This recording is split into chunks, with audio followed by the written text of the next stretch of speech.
You ask Tiger to solve. This deals with linear equations with one unknown. The final result is x equals 1. Let's solve it step by step. Group all x terms on the left side of the equation. Subtract 3x from both sides. Group like terms. Simplify the arithmetic.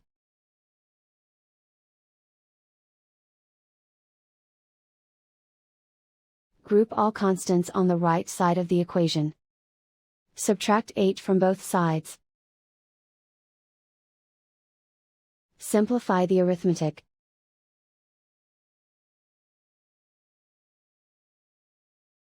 Isolate the x. Divide both sides by -8. Cancel out the negatives. Simplify the fraction. Cancel out the negatives.